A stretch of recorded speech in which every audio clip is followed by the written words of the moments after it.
Ankleshwar ગળખોલ tree bridge બન્યાને માંડ 5 વર્ષ થયા છે, ત્યાં અત્યાર સુધીમાં વારંવાર તેના સળિયા બહાર નીકળી રહ્યા છે। આજરોજ પુનઃ રસ્તાનો ભાગ તૂટી જતા લોખંડના સળિયા બહાર આવ્યા હતા।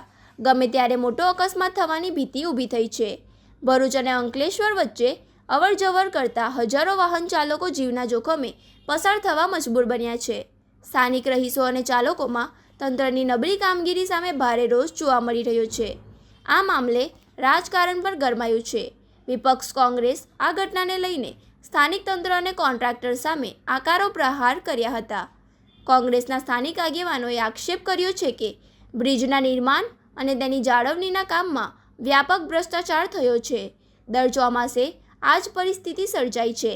આ સમગ્ર મામલે ઉચ્ચ સ્તરીય તપાસ થવી જોઈએ અને જનતાના જીવ સાથે રમતા જવાબદાર અધિકારીઓ અને કોન્ટ્રાક્ટર સામે કડક કાયદાકીય કાર્યવાહી કરવામાં આવે। વરસાદના સામાન્ય ઝાપટામાં જ જો બ્રિજની આ હાલત થતી હોય તો ભારે વરસાદમાં સ્થિતિ કેટલી વંસી શકે તેનો અંદાજ લગાવવો મુશ્કેલ નથી। સ્થાનિક લોકોમાં ભારે ચિંતા જોવા મળી રહી છે। લોકો સોશિયલ મીડિયા પર પણ તંત્રની આ નિષ્કાળજી સામે સવાલ ઉઠાવી રહ્યા છે। હવે જોવાનું એ રહે છે કે તંત્ર કોઈ મોટા અકસ્માતની રાહ જોયા વગર તાત્કાલિક ધોરણે બ્રિજનું મજબૂત સમારકામ કરે છે કે પછી હંમેશાની જેમ માત્ર થીંગડા મારીને સંતોષ માની લે છે।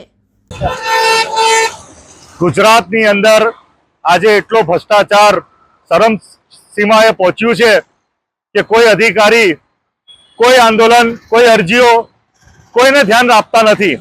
કેમ? એમને ખબર છે કે અમારા જે ઉપર બેસેલા આકાઓ છે એ અમને બચાવી લેશે અને પ્રજા અમને વોટ આપવાની જ છે। ગમે એટલું ભ્રષ્ટાચાર કરો, ગમે એટલું આપણે પ્રજા માટે નુકસાની કામ કરો, પણ પ્રજા વોટ આપવાની છે। આજે અંકલેશ્વરથી ભરૂચ જોડતો બ્રિજ, ગળખોલ બ્રિજ, એ જ્યારથી બન્યું છે ત્યારથી વિવાદોમાં છે। સ્ટ્રીટ લાઇટો એ લોકો લગાવતા નથી, ટેન્ડરમાં હતું તો પણ આજે ત્યાં અકસ્માત થયું છે। 2 થી 3 જણા ત્યાંથી એક્સિડન્ટની અંદર નીચે બ્રિજની નીચે પડી ગયા છે। આજે આટલું મોટું ખાડું પડ્યું છે। આજે 2 થી 4 દિવસથી આ ખાડું જો સરિયા દેખાતા છે, અહીંયા કોઈ જોવા વાળું નથી, કોઈ પૂછવા વાળું નથી। મતલબ તમે ભ્રષ્ટાચાર કરતા રહો, તમને કોઈ ટેન્શન નથી। ભાજપ એટલે ભય, ભૂખ અને ભ્રષ્ટાચાર। આનું ગમે એટલું આંદોલન કરો, કોઈ અધિકારીઓને કોઈ ફરક પડતું નથી। એના માટે પ્રજાએ રસ્તા ઉપર આવવું પડશે અને આવનારા દિવસોની અંદર યુથ કોંગ્રેસ આ બ્રિજની ઉપર રસ્તા રોકો આંદોલન કરશે એવી અમારી ચીમકી છે। ખાડાનું પાણીનું જ્યાં વ્યવસ્થિત થવું જોઈએ, આ પાણી નીકળી જવું જોઈએ અને અમારા સિનિયર સિટીઝનના અને આવતા જતા હોય ગમે ત્યારે પડી પણ જાય ને, એવું જરા ધ્યાન આપો। આ સરકારનું છે ને, આ સ્ટ્રીટ લાઇટોનું એ પણ હોવું જોઈએ એમ। અત્યારે કંઈ છે નહીં એવું। આ ખાડા બહુ મોટા પડી ગયા છે એવું।